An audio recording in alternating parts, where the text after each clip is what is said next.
Ayad Машавоид. Маршал Худели Масади. Сегодня 13 декабря 2025 года, 19 часов 16 минут по Брюсселю, 21 час 16 минут по городу Джахару. У нас очередной стрим на платформе открытого диалога информационно-аналитического центра Президиума правительства Чеченской Республики Ичкерия. 181 стрим, если быть точнее. Называется он «Идигов. Сценарий войны и мира в Украине и Ичкерии». Об этом и многом другом давайте поговорим. Стрим у нас идет на официальной странице Президиума правительства в Telegram. Вы туда можете зайти и принять непосредственное участие, а также в TikTok и на YouTube-канале Reality. И соблюдайте вашу безопасность, друзья. А я вам передаю слово сразу же. Добрый вечер, дорогие друзья. Салам алейкум.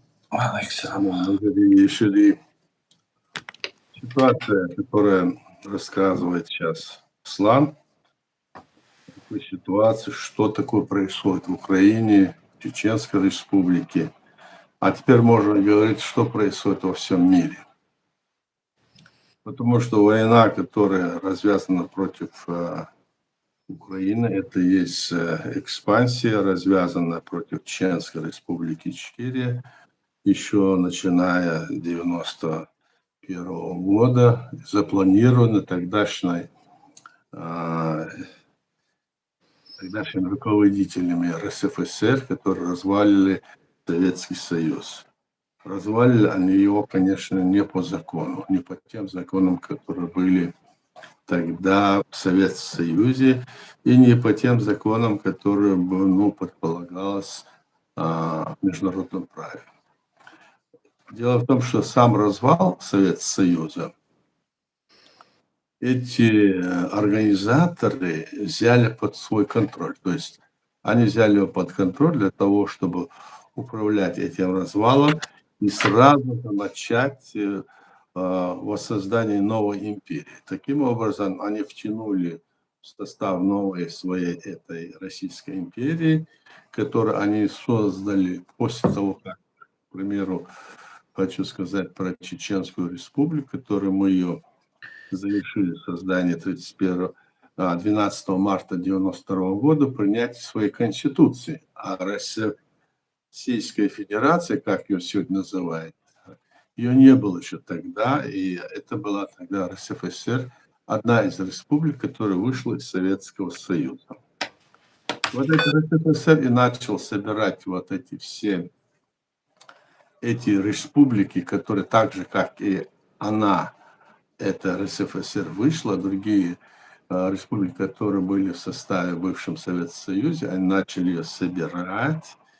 И с ними они 31 марта 1992 года при помощи тех бывших коммунистических лидеров, которые сидели во главе этих республик в Советском Союзе, хотя они должны были быть смещены в связи с тем, что статус их изменился в этих республиках, они сидели там, и вот используя это, Ельцин и его команда на территории бывшей, скажем, РСФСР, хотя она уже была не та территория, она не была не та территория, она была изменена, в общем, потом шли там другие моменты были, и они туда незаконно вписали вот эти вот федеративный договор, они подписали незакон и создали Российскую Федерацию России.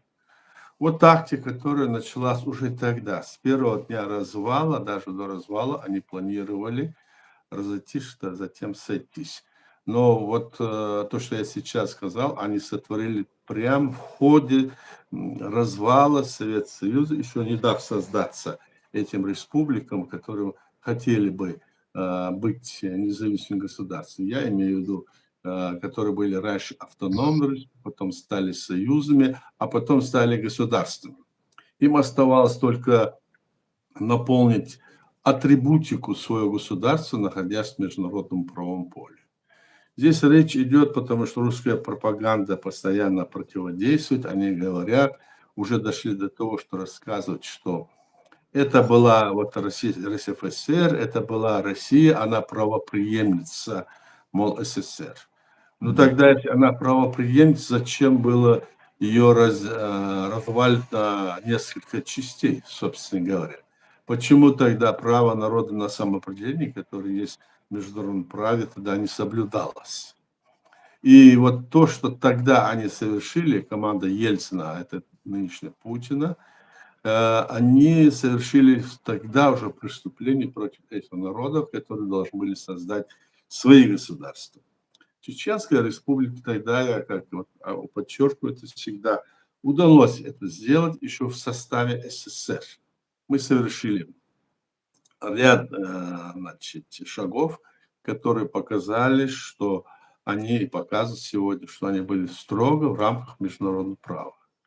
Значит, и когда развалился Советский Союз, у нас были уже все атрибуты государства, избранная власть, все такое, все, что нужно было. И уже в международном правовом поле мы приняли свою конституцию. Наш парламент принял конституцию суверенного и независимого демократического государства. И вот против этого суверенно независимого нашего государства, с этого шага начала нынешняя Российская Федерация России, начала военное действие, начав тем самым экспансии. Сегодня то, что происходит на территории Украины, это есть лишь продолжение того, что было против нас. Наша страна, наш народ боролся против этой империи вплоть до 2007 года открыто боролись, пока все наши ресурсы человеческие и материально не иссякли, пока вот столько, представьте, против этой огромной империи мы воевали, столько людей вот у нас погибло. У нас погибло до 250 тысяч человек. Сегодня российское средство массовой информации, и они начинают там рассказывать, везде я читаю, смотрю, там погибло 17 тысяч, 15 тысяч. Не надо привирать. Я был председателем парламента в то время, и мы тогда по итогам первого, скажем, вот это полномасштабной акции, агрессии, которую совершила Россия тогда, почитали. Тогда мы почитали 125 тысяч человек было убито. Это, считайте, к концу 96-го года. А после этого началась вторая, последующая агрессия, которая началась 17 июля 99 года, которая была более жестокой и под лозунгом убивать детей, молодых мужчин от 10 до 65 лет. И это было, все это отмечали, что это было гораздо больше, и гораздо больше уже они всеми видимыми средствами преследовали наших людей и убивали по всему, так сказать, периметру нашего государства. В поле ли он или на остановке убивали. И так, естественно, они вот так делали. Поэтому мы сделали, удвоили, не стали делать больше, говорим, 250 тысяч человек они убили. А русские сегодня власти хотят все это преуменьшить. К сожалению, у нас тогда не было таких возможностей, как сегодня вот в информационном плане, все это записывать, делать, все это, ну, где-то какие-то есть, собирать надо. И мы стараемся это все обобщить. Но я хотел сказать, что вот такая ситуация была тогда. То есть то, что сегодня происходит в Украине, это то же самое. Мы видим, что делают в Украине, как они убивают людей, и что они ничего не стесняются. Это настоящий фашизм, это геноцид, они убивают людей, это терроризм, возведенный в рамки государственного, значит, государственной политики. Хотя западные страны и Евросоюз и другие там принимают, что говорят, что Россия это пособник там терроризму. Нет, он сам. Именно это террористические акции, когда сегодня они убивают украинцев прямо. Они бьют по всем домам, посмотрите, по всем этим, значит, селам, городам.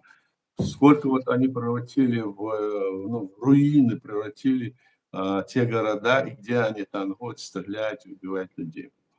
Поэтому в этом смысле здесь это планирование той войны, которая была тогда, значит, против нас, и нам пришлось тогда в связи с тем, что вот такая ситуация, пришлось уйти в подполье, партизанская война была. Сейчас мы находимся на Западе и стараемся вопрос это представить остальному миру, что это была ложь против нас организована. Но в то же время мы видим другое, что мы видим, как против Украины. Украина огромная страна по сравнению с нашей страной. И что против нее делает вот это Кремль? Чем она только вот как-то ничем не брезгует, открыто перед всем миром. И остальной мир, как бы, значит, по большому счету, та страна, на которую мы уповали, это Соединенные Штаты Америки, и хотели, значит, вопрос там, чтобы решился. Мы видим, что вопрос там очень трудно решается. Ну, здесь много причин, которые мы можем говорить. И сегодня даже, когда вот настолько вот это все выяснилось, что Путин не желает останавливать войну, он хочет захватить Украину, он захватил часть ее территории, восточные, Крым. Сегодня идет вот такая вот в общем, линия по уничтожению украинского народа. Фактически это денационализация, денацификация, то есть и все остальное, что они там говорят, это как раз идет к тому, чтобы уничтожить украинский народ и на этой территории посадить людей, которые будут только изучать русский язык и будут называть себя русскими. Вот что они хотят. Это же они хотели сделать на нашей территории, но нам все же удалось, значит, их оттуда погнать.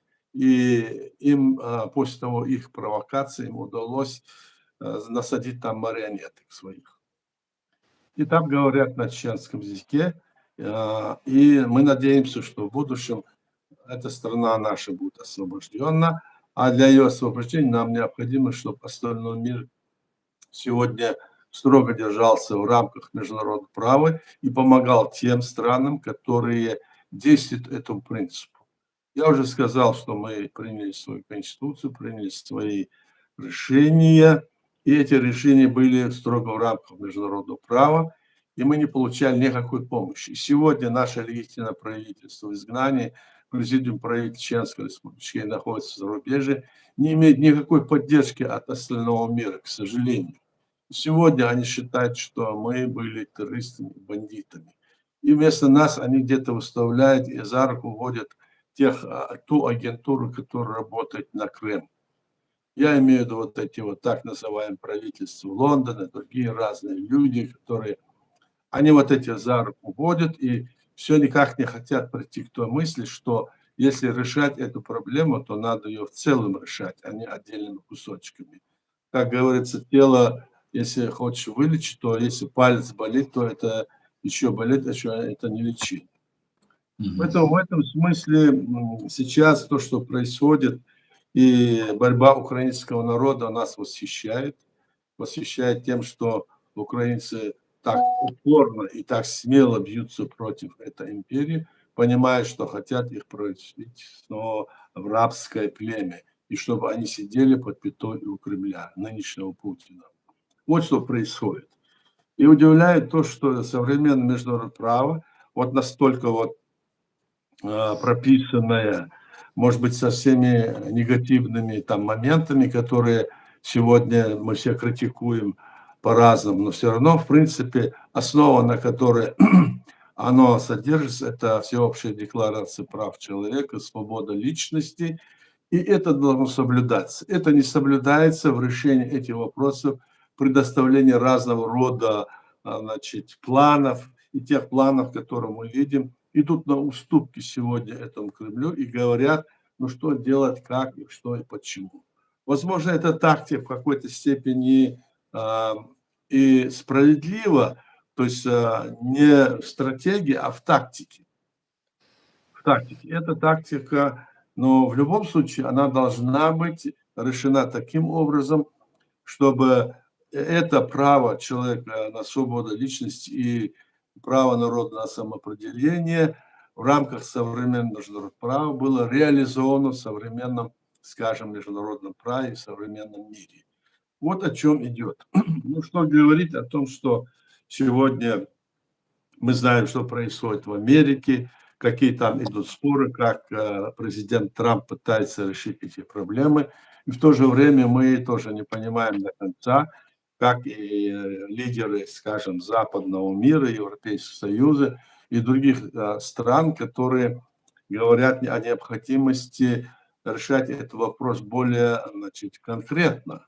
Однако сидит какой-то там, скажем, человек фашистскими, значит, признаками и раскручивает, и весь мир пытается прогнуть. Что делать с этим? Видимо, вот сейчас, вот в понедельник соберутся снова, в Берлине соберутся лидеры европейских стран, которые они собирались то в Лондоне, то в Италии, то в Америке. И в очередной раз 15-го они собираются, там будут решать, что делать. Как быть, куда, как направить свои усилия. Америка, как видно, значит, выходит из этого, скажем, процесса, вернее, так сказать, ей делаются такие заявления. Мол, если вы не пойдете на те условия, которые они представляют, явно есть нарушение современного международного права, принципа невмешательства во внутренние дела любой страны, принципа вмешательства и нарушения границ с внешней стороны и другие многие принципы, которые мы с вами можем посмотреть, которые не соблюдаются в этой части. Поэтому, видимо, вот западные страны, и самое главное здесь, конечно, то, что вопрос этот должен решать, и это решает, насколько возможно, решает сегодня украинский народ. И украинский народ не сложится, не прогнется перед этой несправедливостью. Вот что я хочу сказать о той теме, которую ты здесь обозначил, и мы обозначили. Аслан, давайте, значит, если будут вопросы и ответы, будут наши, поговорим и дальше. Аслан? Спасибо, Аят. Аят, вот действия Соединенных Штатов и Трампа, в частности, в первую очередь его команды, наводят на мысль, что Россия может выиграть.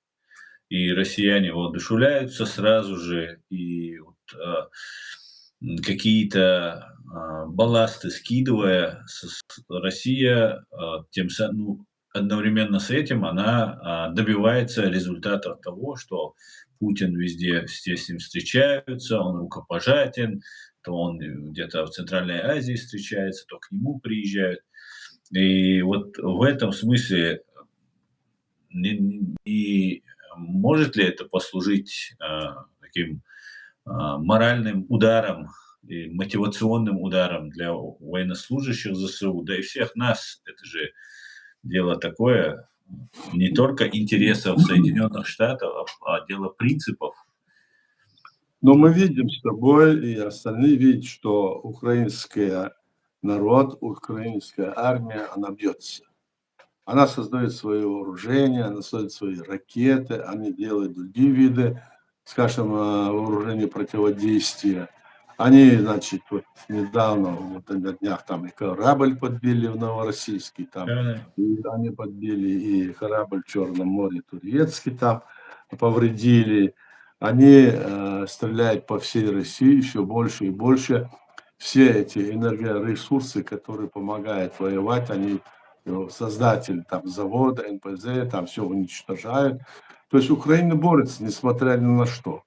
Правильно говорят вот западные лидеры, Украина является частью европейского континента. И если сегодня Украина потерпит поражение, Россия пойдет и дальше. То есть это тогда будет у них стимул пойти дальше. Нельзя позволить, эти лидеры и МЕЦ из Германии и другие заявляют, что нельзя позволить, потому что после этого будет какой-то другой шаг, который может быть более, значит, резкий, неожиданный. Так они говорят, и вот они собираются и будут снова решать. Конечно, в моральном плане и в другом плане, если ты слабак, и если вы слабые, то если ты раб, то, конечно, ты это можешь воздействовать. Но, как мы знаем и видим, украинский народ – это героический народ. Он бьется, они сопротивляются, они изгоняют из тех, скажем, сел и деревень, которые они здесь говорят, мы выиграли, мы взяли. Вот я здесь Да. вот президент Зеленский побывал в Купинск, такой город, который Россия и Путин расхваливали, что они вот, мол, взяли, все такое.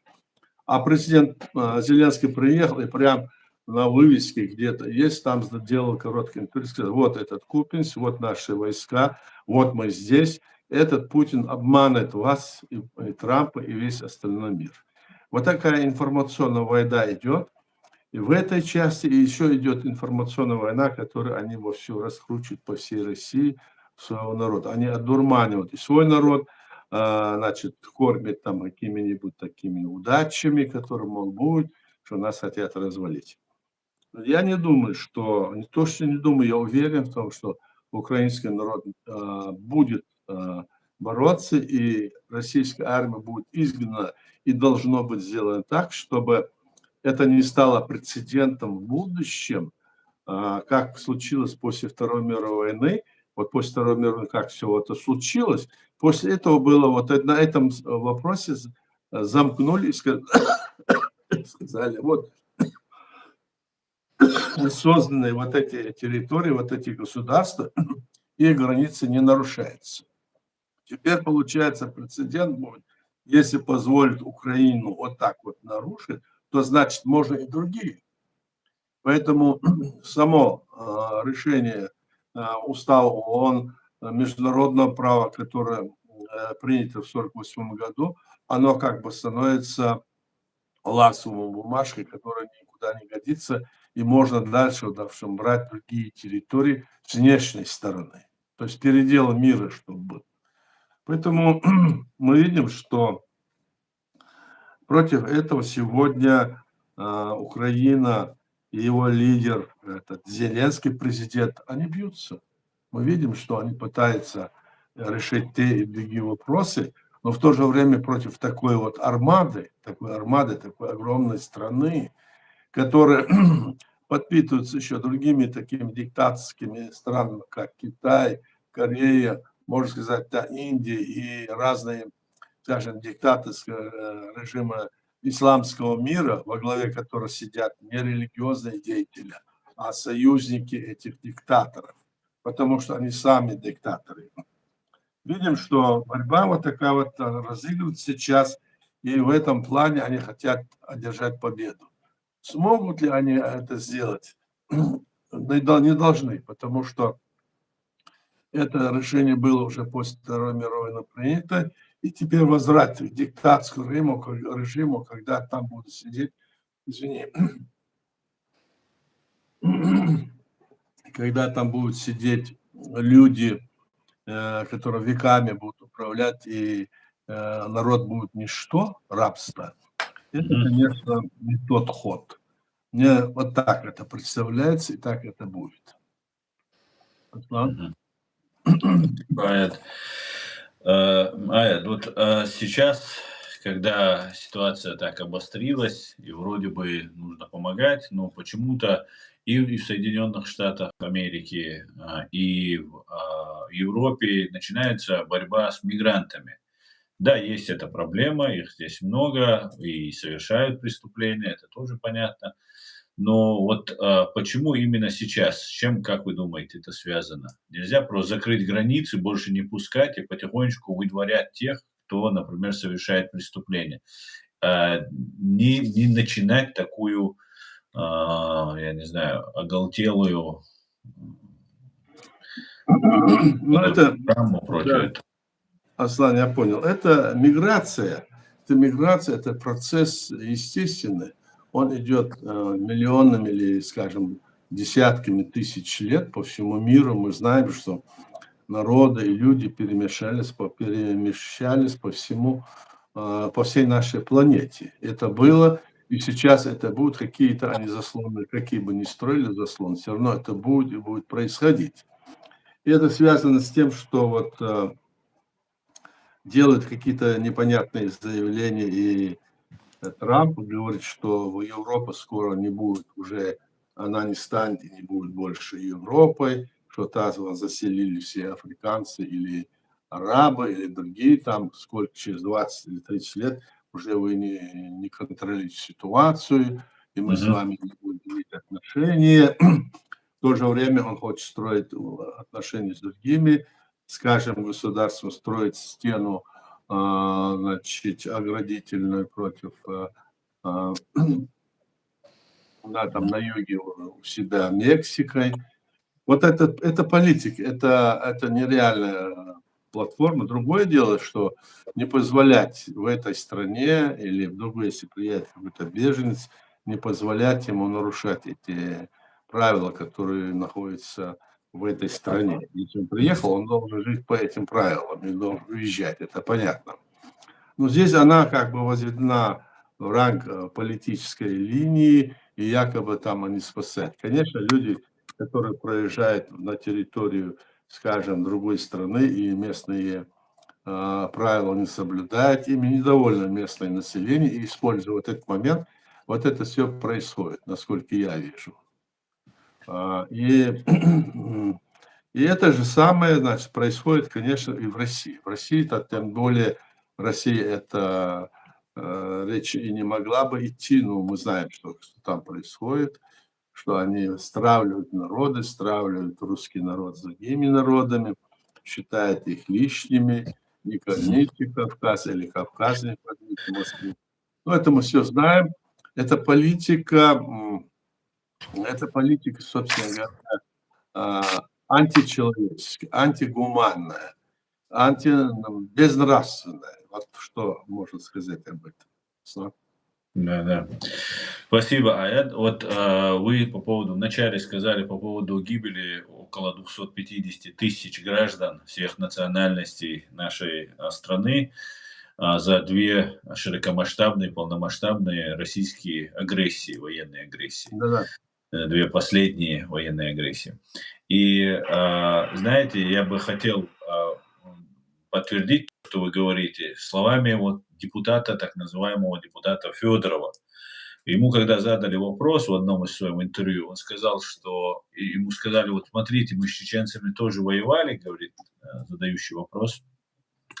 Но Мгм. видите, они сейчас, вон, 1 человек уходят с плакатами Путина на митинги, поддерживают Путина и так далее. И тогда Федоров сказал, для того, чтобы почему в Украине так не произойдет, он говорит, почему нельзя сделать так, чтобы в Украине точно так же уходили люди, поддерживали Путина. И тогда Федоров сказал, для того, чтобы украинцы выходили, поддерживали Путина, ну, я приблизительно привожу его слова, нужно уничтожить 20% украинцев, он сказал. Но это приблизительно вот эти цифры, 25% называет наше Да-да. правительство, в лице вас, президиума правительства. И он это, в принципе, подтвердил, сказав, что вот нужно убить 20, нужно уничтожить 20%. И сегодня, когда вот некоторые говорят, что там погибло 20 тысяч, сидит Черкасов, например, российский так называемый правозащитник, он говорит, что только в городе Грозном, бывшем Джахаре, за первую русско-чеченскую войну, за 2 вот эти 3 месяца, которые были основные бои Мгм. там, погибло от 20 до 40 тысяч гражданских, среди которых половина на половина чеченцы и русскоязычные, которые там были. Это только в одном Грозном и только вот за несколько месяцев войны, не говоря уже о том, что вся республика была превращена в концлагерь, и людей просто пытали, и даже кто не умирал в этих концлагерях, умирали у себя дома после того, как их выкупали или обменивали, или еще что-то делали. Потому что мы сейчас видим по украинцам, насколько жестоко себя ведут по отношению к заложникам и военнопленным российские оккупанты. Хотел просто немножко дополнить то, что вы сказали. Джохар Дудаев говорил, Аят, что после того, как в Афганистане Россия осеклась, она обожглась на Афганистане, немножко аппетита поубавила, но решила воспользоваться услугами Европы. Именно тогда, после Афганистана, была разрушена стена между Западной и Восточной Германией и так далее. И Джохар говорит такую интересную фразу: а затем шлепнуть и Европу. Говорит, сперва воспользоваться помощью Европы, а затем и шлепнуть и Европу. Как вы считаете, этот план, и сейчас об этом как раз и Марк Рютте говорит, и многие другие политические и военные деятели Запада говорят, как вы считаете, насколько близко подошла Россия к тому, о чем говорил Джохар Дудаев, шлепнуть Европу? Ну вот насчет того, что Черкасов сказал. Черкасов, он не правозащитник. Они выполняли заказ Кремля. Да, Я ФСБ. свидетель тому, само свидетель. И откуда знать Черкасова это? Что он подсчеты делал, что ли? И им верили, что он там делал. Я-то помню его. Он на тех переговорах секретных, где велись по решению в Женеве, я видел его, где он там сидел за российской делегацией, правозащитник сидел, и где там они принимали решение, что якобы Чечня есть часть России. Так что насчет него говорить и не стоит. Да, собственно говоря, и с другими вопрос, который с русской стороны понимает. Вообще вот эти вот деятели, которые высветились вот на этой войне, чеченской, русской тогда, русско-чеченской, вернее, да, которые там крутились, очень мало было людей истинно и порядочно, очень мало. И Черкасов был в тех, в том числе, которые вот так себя, они принимали решения там, разно писали свои доклады, отчеты, в которых четко проглядывалось, что они были на стороне Кремля. Поэтому ему верить, конечно, нельзя, а то, что они хотят шлепнуть и затем и Европу, это они еще раньше говорили. Вот у них был этот, да, и есть сейчас этот Дугин такой философ, в кавычках, который раскрутил, что надо дойти до Ла-Манша, надо все это захватить. Это как раз в эту канву входят вот эти разговоры, которые он тогда вел и сейчас. Это понятно. И то, что вот здесь вот на Западе происходят разного рода вот эти вот взрывы или какие-то преступления.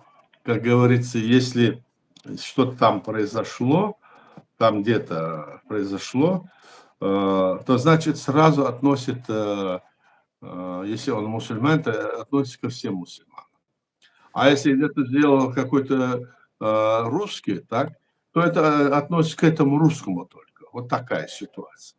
Поэтому это политика, которая проводится, и это поддерживает, кстати, Кремль эту работу ведет. Ну, естественно, его пособники тоже это делают. И я здесь отчасти согласен, что идет атака и на Европу, потому что они пытаются здесь столкнуть население против тех мигрантов, которые сюда приезжают. Но я понимаю тех, которые нарушают здесь законы и все остальное. С ними, конечно, надо вести по законодательству свою определенную борьбу. Это дело, скажем, этих властей, которые здесь есть. А так специально возвести это в политику, это, конечно, противоречит нормам морали, нравственности, потому что, как я сказал, миграция, она была еще неизвестно, какие здесь вот в Европе народы несколько тысяч лет назад, их здесь не были, они мигрировали сюда, потом переходили в другое место, потом были в Америке, на Дальнем Востоке, в Азии, Индии, мы знаем это. Это миграция. Здесь в Париже есть даже такой музей, где здесь вот это все показано, откуда и когда и куда шли эти народы. И это очень интересный музей, я там бывал несколько раз. То есть миграция – это процесс естественный. Но если они хотят его как-то вот взять под свой, как говорится, контроль, чтобы это было не такое движение, то, естественно, им не удастся это сделать, но как-то нормализовать, чтобы не было, и не возводить в эту политику, это будет правильно, мне кажется. Но это если будут так вот говорить, если даже в Америке это делают, то, наверное, они в скорое время от этого откажутся, я думаю, потому что Америка сама тоже страна мигрантов. Собственно говоря, это все мигранты. Конечно. Практически. Да. Поэтому здесь странно, когда Америка говорит, что вот Европа скоро превратится в то-то, то-то, как будто там в самой Америке около 50% этих мигрантов. Люди, скажем, латиноамериканцы, арабы из Африки, и в то же время они такое говорят. Само население Америки как к этому отнесется, если 50% почти такое население? Видимо, это какая-то вот, ну, скажем, ошибка, что ли, я так скажу. Мгм. Да, и очень интересно наблюдать, что 7 октября 23 года, с момента нападения Хамас на Израиль, Россия усиленно пытается перевалить внимание, фокус внимания переключить на мусульман, на мигрантов, на кого угодно, с себя. И интересно наблюдать, как некоторые им это в этом подыгрывают, как будто вместе в одну скрипку или в одной музыкальной группе играют. Очень Ну да, интересно да, наблюдать. конечно. В Америке вообще интересно, у Трампа жена, славянка, Словения, по-моему, у Венса жена индуска, там, ну, там, все Это там, вот показатель такой. да-да, ФБР, директор Да, ФБР, этот да, индус. да. Ну, там, короче, сейчас мэр, Все самого перемешано, большого. они против как бы своих семей против себя как бы говорят. Ну, понятно, что как-то здесь какое-то лицемерие или какая-то политика. Это явно Да. каждый человек может сказать то, что ты сказал. Да, Трамп, когда ему кто-то задает вопрос с акцентом, делает вид, что не понимает. А его жена на английском говорит приблизительно с таким же акцентом, как это делал бы я, например. Всю жизнь говорит с женой с акцентом в доме, а тут не понимает, когда ему задают журналисты вопрос. Иногда такие вещи бывает. На Аят, как вы считаете, события, которые сейчас в Украине разворачиваются, они, приведут к приостановке войны? Вот сейчас, буквально вот месяцы, там кто-то говорит, что до Рождества, до января, то есть до 7 до 15 января война остановится, 2026 года. Кто-то говорит, что продолжится. Как вы считаете, какие сценарии ждут? Ну, как вот считать можно здесь? Если не будет установлен мир, а не перемирие, которое они хотят устроить, Мгм. то война снова продолжится, снова, значит, не будет решения конкретного. Если территорию Украины отнимут, то это не решение, а к этому, как бы, значит, толкает это разделить, мол, дать часть отдать там американцам, часть отдать русским, часть оставить себе. Вот такие они вещи говорят. А в то же время этот Ельцин заявил, то есть как его, Зеленский заявил, что мы не будем, значит, ничего менять, никакую там линию не будем менять, и для этого должен быть референдум. И если какие-то такие будут у нас гарантии безопасности, там, допустим, демилитаризованная зона, к примеру, да, то да, Мгм. по этому поводу должно быть принято решение Конгрессом или Сенатом США, чтобы это стало законом. И Мгм. тогда это будет как бы обязательство Соединенных Штатов Америки следить за этим вопросом, и Украина тогда может развиваться в этой ситуации, и никаких там привилегий в этом смысле, которые сегодня добивается Кремль, не может быть. И Зеленский прямо об этом заявил, что нужно это сделать именно так, а не иначе. Вот такое вот положение. И как я вижу сейчас, что я вижу, дело в том, что, ну, допустим, что согласиться с этими, скажем, условиями, которые сейчас ему предъявляет Зеленский Путин, это будет его проигрыш. А ему нужна победа.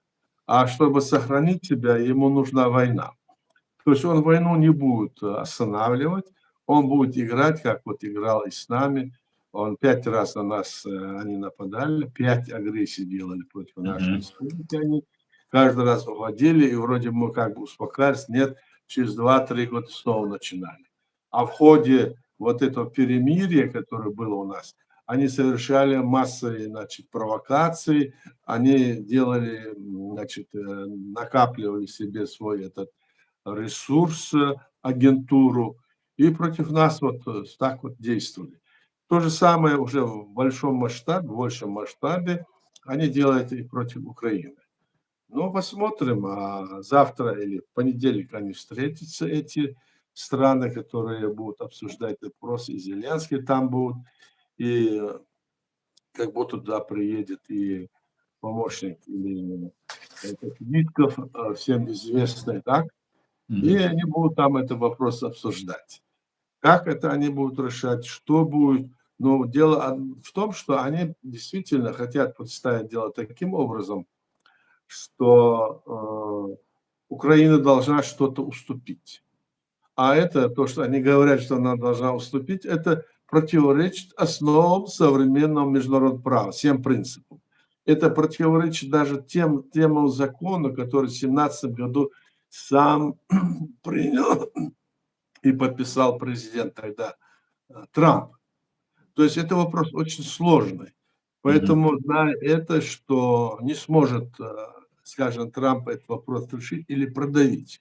Сейчас все, как говорится, направлено на то, чтобы заставить президента Зеленского пойти на эти уступки. А он говорит, нет, я не пойду ни на какие уступки, если вопрос стоит в этом, то надо провести референдум. То есть по этому вопросу. Или он готов, значит, на переизбрание. Вот вопрос так, он правильно ставит, мне кажется, правильно ставит вопрос, когда со всех сторон на такое давление. С одной стороны, эту Россию никак не могут урезонить по ее всем этим показателям, и притом эти все санкции, все, что было, она всегда была свободна от этого, так? Сама лично. Это страна. Вот сейчас последние месяц или два, как бы только санкции были введены против России, некоторые вот эти по Лукойлу и другим там объектам, так?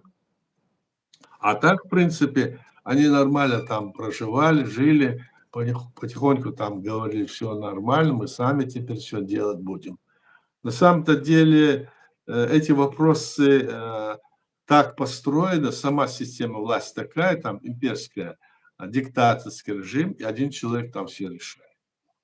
Поэтому, чтобы оттуда его не изгнали, и чтобы его окружение, которое хочет прийти после него к власти, которое он будет выдвигать, им нужна война. Они хотят вот победить, и тогда они вот скажут своему народу, всем, что вот видите, мы их заставили. Они почти, как вы видите по карте, они хотят Украину как бы изолировать от Черного моря. Вот у них такой план. Они Одессу бьют, этот полуостров Крым, и вплоть до, скажем, до вся территория украинская, которую сегодня они как бы захватить планируют, она должна быть изолирована от Черного моря. Вот такие кощунственные, безнравственные, значит, решения, и их реализацией занят Путин и его команда. Слава. Да, спасибо, Аят. Сегодня стало известно, что на прокурора Международного уголовного суда в Гааге Карима Хана был Мосгорсуд вынес решение по нему. Он приговорен заочно к 15 годам лишения свободы. Как вы считаете, Аят, это в характере свойственно России, всех, кто обвиняет ее в преступлениях, сажать, убивать? Я там мельком читал, да, Гаагский трибунал, да? Да. Ну, они как бы, значит, пытаются запугать власти, людей запугать они пытаются. Ну, это никак они могут на прокурора вынести такое. Они какое-то влияние имеют, что ли, на него? Или они могут что-то сделать? Вот это их такая вот бандитская натура, они могут что угодно вот так выставлять и вот это делать. Это бандитство. Это бандитизм, это терроризм, возведенный в рамки государственной политики. Да, абсолютно. Абсолютно так. Друзья, задавайте вопросы. Есть А вопросы? как? Давай посмотрим. Есть вопросы, да? Или нет? Мы с тобой говорим, а люди, может быть, хотят что-то спросить. Ну, Давай. нет, нет Нет? вопросов. Есть наши любимые хейтеры. Ага. Вопросов особо нет. Хорошо. Если нет, тоже хорошо. Да, Если знаете, слушают. исчерпывающе, как говорит сотник, исчерпывающе, говорится, когда ему Да, да, кто-то да. задает вопросы, значит, он хорошо сделал свой доклад. Аят, а как вы считаете, вот ситуация, которая сейчас разворачивается по Украине, она может затянуться надолго? Потому что Марк Рютте говорит, что следующая цель после Украины – это НАТО. Так ли это, как вы считаете? И надолго ли вот эта ситуация будет Но против затянута? НАТО, НАТО они ничего не сделают. Что может сделать? Вот там вот приводили, значит, перечень того оружия, которое есть у НАТО.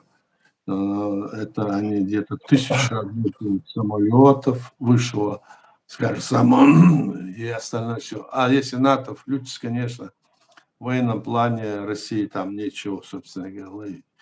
Но они будут вот так вот информационно пытаться пугать людей.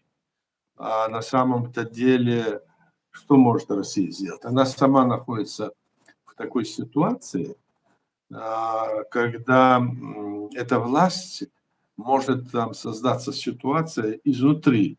Если даже, допустим, вот все это произойдет, изнутри должен быть какой-то всплеск. И чтобы убрать вот эту власть, которая есть сегодня, этот диктаторский режим, убрать. Мгм.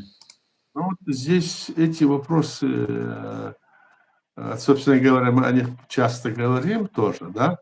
Мгм. Ну, что они могут, собственно, кроме говоря, вот этих угроз сделать? Вот человек, которого объявили международный розыск, да, который не может поехать в другую какую-то любую страну, ну, из-за исключения там, скажем, Монголии, Китая, которые его принимают, и это, да, он не может в Европу, не в Америку, собственно говоря, если сам президент там его пригласил, но они пытаются его как-то легализовать, но никто-то не отменял то, что было. Другие страны могут его взять, он это знает. И он теперь угрожает своим незаконным судом. Он же незаконно избран, незаконно создано это государство Российской Федерации. Никакие суды, которые там есть, сколько раз они совершили государственный переворот. Вот возьмите. В 91 году, так? Потом в 92 году, в 3 году. Потом они меняли вот эти конституции. Все это незаконно. И каждый раз все выборы в России, они были незаконны. Почему? Потому что не было свободы воли изъявления, и туда они сажали, как Советский Союз, тех людей, кого-то указывали пальцем. Все. Это страна, ну, страна империи. Империи. Поэтому, когда они будут вот такие угрозы делать, это другой вопрос. Вот, конечно, сейчас говорят о том, что вот если бы Украина была бы, значит, база атомных бомб, скажем, да, которые они отдали, они бы не посмели бы. Атомные бомбы нужны. А те гарантировали, что если на вас нападут, мы вот. А сегодня Америка и другие страны, вот не другие страны, Америка говорит, мы ничего не знаем, это не я тогда подписывал, мол, Клинтон. Это не я, не вы, а подписывала эта страна. Раз вас избрали президентом, вы должны выполнять те обещания, которые там написаны. Потом они ищут какие-то там заковырки или то, что там написано, этого нету. Теперь поэтому сейчас Зеленский говорит, что необходимо это решение, которое будет сейчас принимать, чтобы было утверждено, чтобы он стал законом для Соединенных Штатов Америки, а значит для всего остального мира, что они будут защищать эту страну, Украину. То есть это будет гарантия безопасности. Вот о чем идет речь. Мгм. В принципе, такая ситуация. Ясно. А сценарий тогда касательно Ичкерии тогда, он как может быть? Мы находимся вот в этом таком а, подвешенном, можно сказать, положении и ждем чего? Мы чего ждем? Мы должны понимать, что в первую очередь, что случилось, вот то, что делали они, сегодня мы видим вот то, что они делали против нас, сегодня мы это видим как вот увеличенном, как бы через лупу, что происходит, какая политика в мире.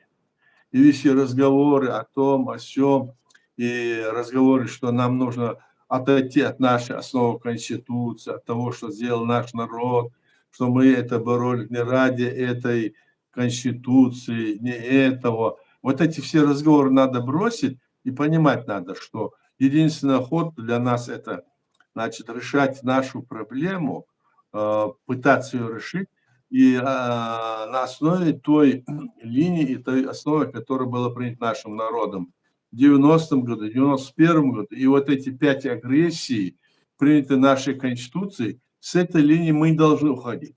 Она с боком, через агентуру свою, Россия там, или через какие угодно агентуры пытается сбить с этой линии. Они не признают, допустим, легитимную власть, даже они должны признавать даже легитимно избранных людей, которые стоят на этой позиции нашего государства, как это было, допустим, при балтийских, там, не при балтийских, а балтийских государствах. Там оставался даже один человек, который потом передавал правопреемность этого государства вновь при освобождении своей страны. А здесь на Западе находятся такие деятели, которые из нашего, скажем, и эти деятели то ли не понимают, что они творят, то ли они настолько амбициозны, они уже хотят как будто, значит, во власть прийти и на Западе создать, допустим, власть нашего государства. Эти люди, они или вообще где-то уехали куда-то непонятно, и что они говорят, или они, значит, являются пособниками этой империи. Понимают они это или нет? Ну, по крайней мере, наша молодежь это должна понимать. Только эта линия. Если на этой линии мы отойдем, кто будет признавать, допустим, нам нужно признание нашего государства, как это сделала Грузия, как это сделала Украина, и нам нужно, чтобы другие государства нас признали. И тогда это будет основа для того, чтобы мы могли, значит, освободить свою территорию. Не воевать там сейчас идти, как некоторые, мы пойдем туда завоюем.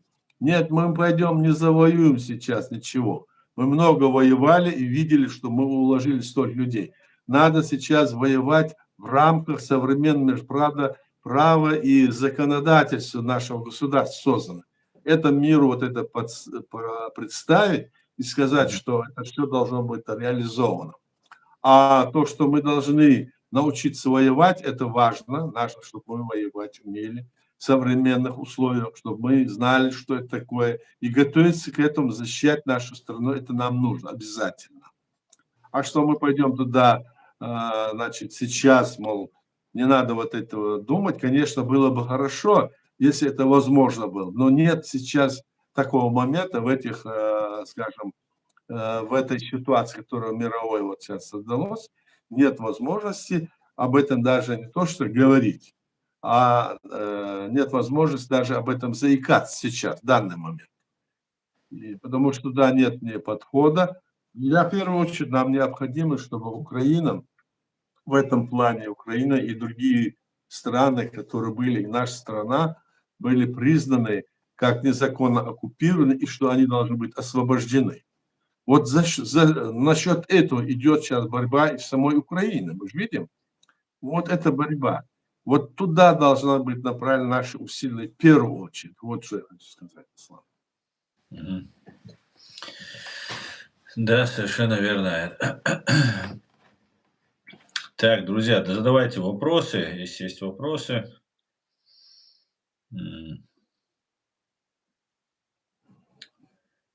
Так. Есть вопросы? Нет, вопросов не вижу. Ну, если нет, тогда давай завершим тоже. Уже где-то час прошел, да, мы говорим с тобой? Да, 50 минут мы, 55. Ну, хорошо.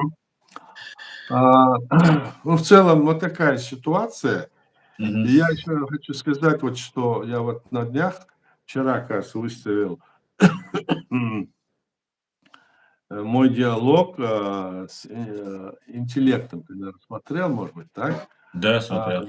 В котором, значит, я задал вопрос, что ты думаешь о создании Чеченской Республики Ичкерия.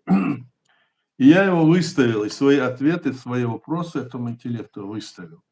Почему? Потому что я советую всем, кто увидит это, прочитать И вы видите, вот эта вся та политика, которая сегодня против нас ведется, там ясно и четко прослеживается со стороны этого искусственного интеллекта. И когда я ему задаю один, второй, третий, четвертый, там несколько вопросов там в ответ, он уже тогда смягчается, смягчается, смягчается.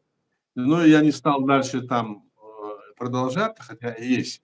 Но посмотрите как, что они там говорят, как они говорят. И это все вот это нарративы или наработки этого Кремля и остального мира, которые выставляют против нас, против нашего народа и нашей страны.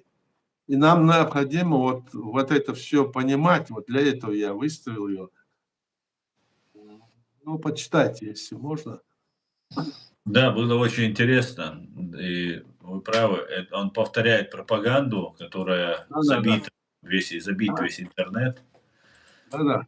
Вот там как раз есть ответ, как на нас смотрят.